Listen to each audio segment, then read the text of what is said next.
Hello दोस्तों, नमस्कार। SM किसी चैनल में मैं आप सभी लोगों का दिल से बहुत बहुत स्वागत करता हूं। फर्स्ट टाइम विजिट किया जरूर चैनल को सब्सक्राइब कर लेना। फ्री स्टॉक मार्केट क्लासेस इस चैनल को भी चाहो तो फॉलो कर सकते हो, सब्सक्राइब कर सकते हो। यहाँ पर भी बेल आइकन को हिट करके ऑल जरूर सेलेक्ट करके रख लेना। इस चैनल का लिंक ऊपर आई बटन पर नीचे डिस्क्रिप्शन में मिल जाएगा। एंड आप सभी लोगों को पता है कल है सैटरडे, इस चैनल के ऊपर एक इंपॉर्टेंट लेक्चर अपलोड होने वाला है। ठीक है, तो उसको गलती से भी मिस मत करना, रिमाइंडर सेट करके रख लेना। एंड उसी के साथ साथ अगर आप चाहो तो let's learn stock market and finance इस चैनल को भी चाहो तो फॉलो कर सकते हैं। हालांकि ये सीरियस लर्नर के लिए चैनल बनाया है। काफ़ी वीडियोस इनके जो होते हैं वो बड़े होते हैं, ठीक है, आधे घंटे एक एक घंटे के। सो आप चाहो तो इसको भी फॉलो कर सकते हो। लिंक दोनों चैनल के नीचे डिस्क्रिप्शन में भी मिल जाएंगे। सो चलिए फिलहाल इस वीडियो को स्टार्ट कर लेते हैं। ठीक है दोस्तों, अभी हम लोग आ चुके हैं बिल्कुल हमारे नॉर्मल स्क्रीन के ऊपर। एंड दोस्तों आप सभी लोगों को पता है जनवरी मंथ स्टार्ट यहाँ पे हो चुका है। And January month share market के हिसाब से काफ़ी इंपॉर्टेंट रोल प्ले करता है। क्यों? यस, इसके बाद क्या होता है, फेब मंथ होता है। एंड फेब मंथ का पहला ही दिन क्या होता है, यस, बजट हम लोग को देखने को यहाँ पे मिल जाता है। सो प्री बजट की अगर हम लोग यहाँ पे बात करें, बहुत कुछ सिटिंग्स देखने को मिल जाती है, बहुत कुछ मीटिंग्स हम लोग को देखने को यहाँ पे मिल जाती है। ठीक है, सरकार बहुत सारे जो बड़े बड़े जो दिग्गज रहते हैं सेक्टर के, ठीक है, उनके साथ बातचीत करते हुए देखने को यहाँ पे मिल जाते हैं।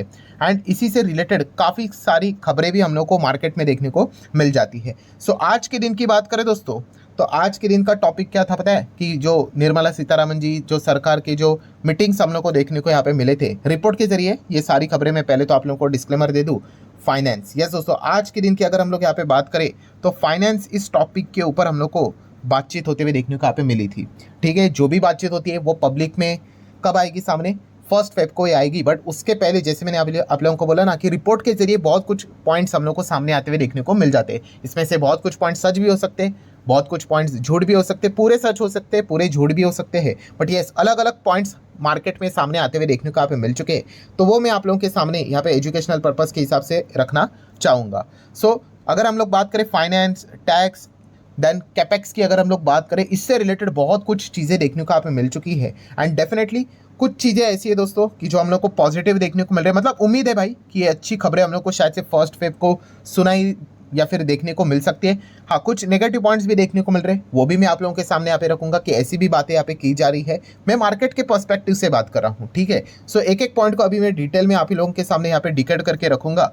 जैसे अभी आप लोगों को मैंने कहा कि अच्छे पॉइंट्स भी है, बुरे पॉइंट्स भी है। चलिए स्टार्ट कर लेते हैं। सबसे पहले यहाँ पे जो मीटिंग हम लोग को देखने को मिल चुके हैं, जहाँ पे बोला जा चुका है कि रिटेल इन्वेस्टर से रिलेटेड कुछ अच्छे खबरें भी यहाँ पे आ सकती है, ऐसे फिलहाल तो पॉइंट बोले यहाँ पे जा रहे हैं। ठीक है, एग्जैक्ट न्यूज़ क्या है वो सामने यहाँ पे नहीं आ रही है। एंड उसी के साथ साथ दोस्तों कॉरपोरेट्स को भी यहाँ पे सरकार खुश करने का विचार यहाँ पे कर रही है। एंड ये बहुत इंपॉर्टेंट पॉइंट होने वाला है। ठीक है, मतलब हम कह सकते हैं दोस्तों, अगर ये चीज़ें अगर हो गई तो मार्केट के लिए काफ़ी अच्छी खबरें हम लोग को देखने को मिल सकती है। कॉर्पोरेट के लिए मतलब देखिए, कॉर्पोरेट के ऊपर जो टैक्स यहाँ पे लगता है ना दोस्तों, शायद से इसके ऊपर भी कुछ सरकार विचार कर सकती है। अभी ऑलरेडी सरकार ने कॉर्पोरेट के ऊपर जो टैक्स यहाँ पे लगता था वो कुछ सालों पहले उन्होंने कम किया था। ठीक है, बट फिर भी वापस क्यों विचार किया जा रहा है? तो दोस्तों डेफिनेटली हम कह सकते हैं इसके पीछे का एक्चुअल रीज़न है अमेरिका। अमेरिका ही नहीं बोलना चाहिए भाई, सीधा ट्रम्प बोलना चाहिए। ठीक है, ट्रम्प की अगर हम लोग बात करें, जो इलेक्शन से पहले उन्होंने वादे करके रखे थे, उसमें से एक one of the most important वादा ये भी था कि ट्रम्प ने बोला था, उन्होंने प्रतिज्ञा ली थी, प्रॉमिस किया था कि अगर मैं जीतकर आया तो कॉर्पोरेट टैक्स को 15% तक नीचे लेके आ जाऊंगा। ठीक है, एंड उसी के साथ साथ बहुत बड़े बड़े इंसेंटिव्स भी आप लोगों को मिलेंगे। ठीक है, अमेरिका में और चीज़ों को मैन्युफैक्चर करने के लिए। करंट लेवल पे कॉर्पोरेट टैक्स कितना चल रहा है अमेरिका में, 21% के आसपास। आप देख सकते हो, उसको रिड्यूस करके 15% तक लाएंगे। ठीक है, इतना ज़बरदस्त रिडक्शन हम लोग को देखने को यहाँ पे मिल सकता है करके। हमारे इधर बेस टैक्स कितना है, 22%, जो कि ऊपर समवेयर अराउंड 25% तक हमारे इधर आप बोल सकते हो कॉर्पोरेट टैक्स देखने को मिल जाता है। ऊपर के पॉइंट्स छोड़ दो। एंड अमेरिका में कितना है, 21%, उसको रिड्यूस करके 15। मतलब अमेरिका में और ज़्यादा हम लोग को विदेशी प्लेयर्स वहाँ पे ज़्यादा और ज़्यादा मैन्युफैक्चरिंग करते हुए देखने को मिलेंगे, वहाँ पे ज़्यादा और बिजनेसेस जाते हुए देखने को मिलेंगे, क्योंकि कॉर्पोरेट टैक्स जैसे कि ट्रम्प ने प्रॉमिस किया है 15% तक वो लाएंगे करके। तो इस चीज़ के चलते ऑब्वियसली भारत सरकार भी विचार करेगी भाई कि अगर देखा गया तो वहाँ पे अगर सब लोग चले जाएंगे तो फिर हमारे इधर कौन रहेगा। ठीक है, तो ऑब्वियसली कॉर्पोरेट टैक्स को लेकर शायद से मतलब एक उम्मीद है। देखिए, मैं अगेन यहाँ पे कह रहा हूँ, बोलते हैं ना कि उम्मीद के ऊपर ही दुनिया कायम है, तो वो मैं आप लोगों के सामने यहाँ पे रख रहा हूँ। सच होगा नहीं होगा वो तो भाई दूध का दूध पानी का पानी 1 तारीख को हो जाएगा। Then long term short term के ऊपर भी कुछ यहाँ पे विचार यहाँ पे किया जा रहा है। टैक्सेस से रिलेटेड अगर हम लोग यहाँ पे बात करें, ऐसी कुछ पॉइंट्स यहाँ पे खबरें सामने आ रही है। एंड जैसे अभी मैंने आप लोगों को कहा कि बहुत कुछ होप डेवलप यहाँ पे हो रहे हैं। तो उससे रिलेटेड आप सभी लोगों को पता है सबसे बड़ा होप ये भी है इनकम टैक्स को लेकर, जैसे कि खबरें चल रही है कि शायद से इनकम टैक्स के स्लैब रेट्स में बदलाव हो सकता है एंड मोस्ट प्रोबेबली नए स्लैब रेट में बदलाव हो सकता है। नया मतलब पहले तो एक ही स्लैब था, फिर उसके बाद सरकार ने एक और नया न्यू टैक्स रिजिम इंट्रोड्यूस किया एंड उसके बाद हम लोगों ने देखा है कि अभी तक जितने बजट हुए हैं सरकार न्यू टैक्स रिजिम में ही ज़्यादा बेनिफिट्स प्रोवाइड करने की कोशिश करे। मतलब बाय डिफ़ॉल्ट सरकार प्रमोट कर रही है कि भाई आप आ जाओ नए टैक्स रिजिम में आ जाओ, ओल्ड को छोड़ दो और बाद में जब ओल्ड वाले बहुत ही कम हो जाएंगे शायद से वो अबॉलिश ही हो जाएगा। ठीक है, सो इस वक्त भी ऐसा बोला जा रहा है कि न्यू टैक्स रिजिम में स्लैब रेट्स बदल सकते हैं। अभी की अगर बात करें न्यू टैक्स रिजिम में 15 लाख के ऊपर अगर आप कमाना स्टार्ट करते हो तो आपके ऊपर 30% का टैक्स लगता है। ओल्ड इसमें ये जो अमाउंट है वो 10 लाख से है। ठीक है, एंड ये जो खबरें मार्केट में अभी चल रही थी बीच में मैंने इसके ऊपर भी वीडियो कवर किया था कि शायद से बोला जा रहा है कि इसमें स्लैब में बदलाव यहाँ पे हो सकता है करके। अभी किसी को कुछ नहीं पता है, हर कोई अपना अपना अनुमान बोल देता है। कोई 18 बोल देता है कि 18 के ऊपर शायद से 30% स्टार्ट होगा, कोई 20 के ऊपर बोल रहा है, कोई 25 के ऊपर बोल रहा है। हर किसी का अपना अपना अनुमान। अगेन कह रहा हूँ सच होगा झूठ होगा वो तो 1 तारीख को ही पता चलेगा, बट यस ये एक बहुत ही इंपॉर्टेंट पॉइंट हम लोग को देखने को यहाँ पे मिल रहा है।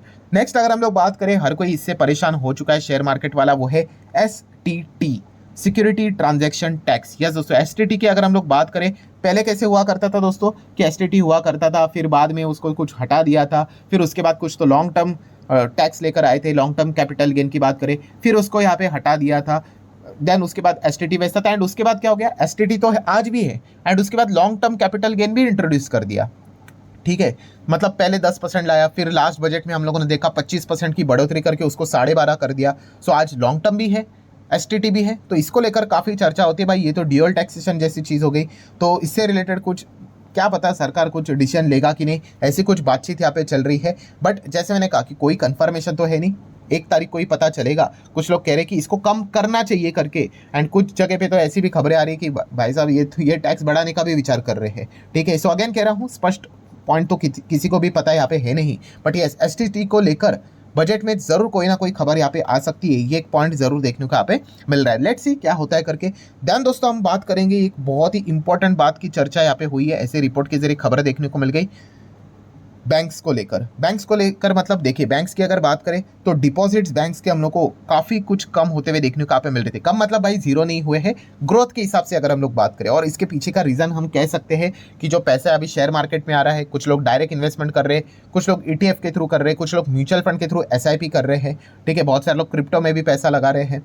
ठीक है, कुछ लोग FNO ट्रेडिंग भी कर रहे हैं, पैसे को लिटरली उड़ा भी रहे हैं। इसीलिए सेबी ने बीच में रेस्ट्रिक्शन भी लाए थे, 6 नए रूल भी लाए थे कि भाई FNO को कम करना है करके। मतलब क्या है कि बैंक्स में पैसा रहना चाहिए, डिपॉजिट्स रहना चाहिए, वरना बैंक को तकलीफ हो सकती है। सो इससे रिलेटेड सरकार एक मास्टर स्ट्रोक खेल सकती है। ऐसी पॉइंट्स फिलहाल तो मार्केट में देखने को यहाँ पे मिल रहा है। मतलब देखिए यहाँ पे फिलहाल फिक्स डिपॉजिट की बात करें, बहुत इंपॉर्टेंट पॉइंट बोलने जा रहा हूँ। फिक्स डिपॉजिट के ऊपर आपको पता है टैक्स कितना लगता है? आपका जितना स्लैब होगा ना उसे मतलब फिक्स डिपॉजिट के ऊपर जो आप इंटरेस्ट कमाते हो, ठीक है, लेट से 7% का इंटरेस्ट है। ठीक है, तो 7% का इंटरेस्ट जो आपको मिलता है भाई उसके ऊपर भी टैक्स लगता है भाई। ठीक है, मान लो आप 30% स्लैब में आते हो एंड अगर आपको फिक्स डिपॉजिट से पैसे अगर मिल गए 7% के इंटरेस्ट के हिसाब से, मान लो आपको 1 लाख रुपए इंटरेस्ट मिल गया, तो 1 लाख के ऊपर भी 30% आपको टैक्स देना है। ठीक है, सो डेफिनेटली यहाँ पे बैंक में पैसा आना चाहिए, फिक्स डिपॉजिट बढ़नी चाहिए। इसीलिए एक बहुत बड़ी सिफारिश सरकार के पास जा चुकी है कि फिक्स डिपॉजिट को भी क्या किया जाए, जैसे कि शेयर मार्केट में इक्विटी कैसे है उसी के हिसाब से टैक्स किया जाए। मतलब अगर सरकार ने ये रिक्वेस्ट मानी, मतलब क्या हो जाएगा पता है आपको कि फिक्स डिपॉजिट अभी कितना हो रहा है आपके स्लैब के हिसाब से, ऐसा नहीं होगा। तो अगर आप शॉर्ट टर्म करते हो फिक्स डिपॉजिट, ठीक है, तो आपके ऊपर शायद से 20% का टैक्स यहाँ पे लग जाएगा। ठीक है, एंड अगर आप लॉन्ग टर्म करते हो तो आप लोगों के ऊपर मतलब जो भी इंटरेस्ट रहेगा उसके ऊपर 12.5% के हिसाब से टैक्स यहाँ पे लग जाएगा, मतलब इक्विटी के हिसाब से। एंड अगर ऐसा हुआ तो मार्केट के लिए अच्छा होगा कि बुरा होगा? ये बुरा रहेगा। क्यों बुरा रहेगा? ऑब्वियसली लोग फिर मार्केट से पैसा निकाल कर, मतलब जस्ट एक इन जनरल बात बोल रहा हूँ, FD कर लेंगे, बोलेंगे कि चलो, क्योंकि बहुत सारे लोग FD से परेशान क्यों है, क्योंकि इंटरेस्ट के ऊपर जो टैक्स लगता है उसको मतलब परेशान हो जाते हैं, इसलिए वो क्या करते हैं, इक्विटी में पैसा रखते हैं, म्यूचुअल फंड में पैसा डालते हैं। ठीक है, ये एक बहुत बड़ा मतलब पॉइंट आज के दिन हम लोग को रिपोर्ट के जरिए देखने को मिल चुका है कि ये सिफारिश तो जा चुकी है कि फिक्स डिपॉजिट के इंटरेस्ट के ऊपर लगने वाले जो टैक्स है उसको अगर आप इक्विटी की तरह ट्रीट करोगे तो माइट भी ये जो प्रॉब्लम आप लोगों को बैंक में देखने को मिल रही है कि डिपॉजिट से रिलेटेड ग्रोथ थोड़ी कम हुई है, वो शायद से सॉर्ट आउट हो सकती है करके। सो ये 1 तारीख की अगर मैं बात करूँ तो एक बहुत ही इंपॉर्टेंट पॉइंट यहाँ पे होने वाला है, जिसको आप चाहो तो अभी से नोट करके चल सकते हो। आगे बढ़ेंगे दोस्तों, तो आप सभी लोगों को पता है कैपेक्स, यस कैपेक्स की अगर हम लोग यहाँ पे बात करें तो आप सभी लोगों को पता है लास्ट टाइम सरकार ने कितने का कैपेक्स किया था बजट फाइनेंशियल ईयर 25 के हिसाब से 111111 करोड़, मतलब 11,11,111 करोड़ का कैपिटल एक्सपेंडिचर हम लोग को देखने को यहाँ पे मिला था, ग्रोथ देखने को मिली थी। अभी इस वक्त की अगर हम लोग यहाँ पे बात करें दोस्तों तो यहाँ पे लगभग एक्सपेक्ट किया जा रहा है कि देखो ग्रोथ तो रहेगी ही रहेगी, बट कितना परसेंटेज होती है वो मैटर करता है। ठीक है, सो इस वक्त की अगर हम लोग बात करें तो अच्छी ग्रोथ यहाँ पे एक्सपेक्ट यहाँ पे की जा रही है। ठीक है, so might be some peoples are expecting 20%, अगर इतना हो गया तो भाई मज़ा ही आ जाएगा, मार्केट तो इसको तो सेलिब्रेट ही कर लेगा, बट लगता नहीं इतना कर लेंगे करके। ठीक है, लेट्स सी क्या होता है करके। एंड अभी तक के कैपेक्स के अगर टारगेट की बात करें वो भी पूरा हुआ नहीं है। लास्ट टाइम बोला था ये जितना 11 लाख के हिसाब से ये जो डेटा उन्होंने सामने रखा था, ठीक है, अभी भी वो शॉर्ट में ही हम लोग को चलते हुए देखने को यहाँ पे मिल रहे हैं। So let's see exactly capex कितना होता है, एंड अगर बहुत अच्छा कैपेक्स हुआ तो मार्केट उसको ज़रूर वेलकम करता है, खास करके इंफ्रा वाली कंपनियां, जिसमें आपको रेलवे वाली भी कंपनियां देखने को मिल जाती है। ठीक है, रेलवे बजट भी अलग से होता है एंड इंफ्रा से रिलेटेड भी उनको डायरेक्टली इनडायरेक्टली बेनिफिट यहाँ पे मिल ही जाता है, तो ये पॉइंट आप नोट करके चल सकते हो। देन अदर थिंग्स की बात करें जो कि आज के दिन रिपोर्ट के जरिए बोला जा रहा है कि डिस्कस हुई है यहाँ पे, जैसे कि साइबर सिक्योरिटीज़ की बात करें, ठीक है, डिजिटल सिक्योरिटी की अगर हम लोग बात करें उसके ऊपर कोई अनाउंसमेंट हो सकता है। फिस्कल डिफिसिट से रिलेटेड कुछ पॉइंट्स यहाँ पे बोले गए हैं। लास्ट टाइम टारगेट रखा था सरकार ने फिस्कल डिफिसिट को यहाँ पे जितना हो सके यहाँ पे और रिड्यूस यहाँ पे करना है करके, तो इस प्रकार के कुछ पॉइंट्स हम लोग को देखने को यहाँ पे मिल चुके हैं। तो डेफिनेटली दोस्तों इस वक्त का बजट काफ़ी इंटरेस्टिंग हम लोग को होते हुए देखने को मिलेगा। जब भी टैक्स से रिलेटेड कोई उम्मीदें आ जाती है ना मार्केट में इनकम टैक्स को लेकर, तो बहुत कुछ चर्चा हम लोग को बाजार में होते हुए देखने को मिल जाती है। सो लेट्स सी एग्जैक्टली क्या होता है करके। वैसे आपको क्या लगता है इसमें से कौन सी चीज़ें ऐसी है जो कि सरकार मान सकती है? आप जरूर चाहो तो अपनी राय भी कमेंट सेक्शन में एक्सप्रेस कर सकते हो। सो चले दोस्तों, मिलते हैं अगले वीडियो में, तब तक के लिए बाय बाय।